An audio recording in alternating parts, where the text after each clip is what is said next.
Il est 19h15, nous sommes en direct avec Jérôme Moisan. Bonsoir, vous êtes secrétaire national unité SGP Police FO. Ma première question est simple, avez-vous des nouvelles de vos collègues à l'intérieur du commissariat de Rambouillet? Avez-vous pu échanger avec eux et que vous disent-ils ce soir?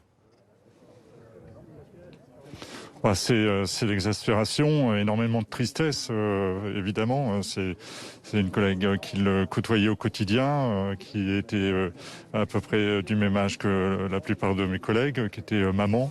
Donc c'est autant de sujets qui font qu'ils partageaient beaucoup de moments à l'occasion de leur temps de travail. Et personne ne comprend cette situation. Est-ce que cette menace qui touche les policiers désormais, on le sait malheureusement depuis plusieurs années, vous l'avez en tête quotidiennement dans l'exercice de vos fonctions? Oui, les personnels actifs de la police nationale l'ont en tête perpétuellement. C'est un peu moins vrai auprès des agents dits de soutien, les personnels administratifs. Et en l'occurrence, cette collègue a été personnel administratif. Et ce sont des gens qui rentrent pas tout à fait avec la même psychologie dans notre institution, qui sont pas préparés à autant de violence. Et quand bien même on concevrait que les policiers actifs y soient préparés.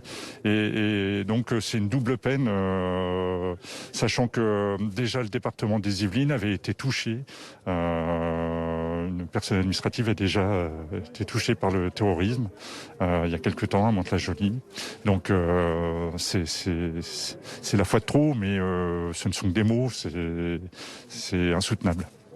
Que sait-on, Jérôme Moisan? Que savez-vous de la façon dont les faits se sont déroulés? On a dit que l'agresseur s'était glissé dans le sas juste derrière sa victime, ce qui veut dire qu'elle s'est retrouvée coincée avec lui?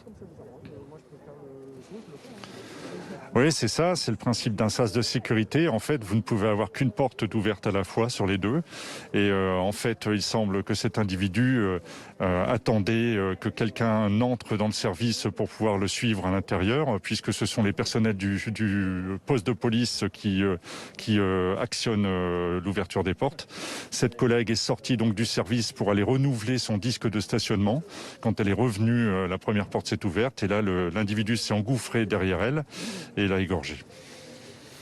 Où se trouvaient les policiers? Le policier qui l'a neutralisé, il était à l'intérieur du commissariat, il se trouvait à l'extérieur au moment où il a ouvert le feu? Oui, alors, à l'intérieur du commissariat, en fait, ce sas donne accès à un hall d'entrée et à quelques mètres de là, il y a les vitres derrière lesquelles se trouvent les collègues en charge du poste de police.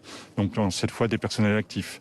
Et donc, c'est aussi terrible pour eux puisqu'ils ont vu ce qui se passait. Ils n'avaient pas la faculté d'ouvrir plus vite la porte. Ils ont crié mais la collègue les entendait pas et sous leurs yeux, ce type est passé à l'acte sur notre collègue. Que peut-on faire, Jérôme Moisan? Malheureusement, nous posons ces questions à chaque fois que ces drames se produisent, c'est-à-dire à chaque fois. C'est trop souvent. Que peut-on faire au-delà des moyens?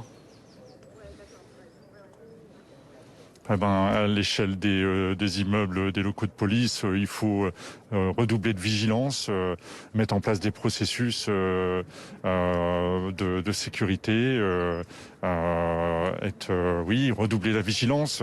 Alors c'est compliqué de maintenir une vigilance accrue de manière quotidienne, mais en même temps, c'est bien aussi ce qui fait notre faiblesse, c'est de temps en temps baisser la garde. Merci beaucoup. Merci Jérôme Moisan d'avoir accepté d'être en direct avec nous ce soir.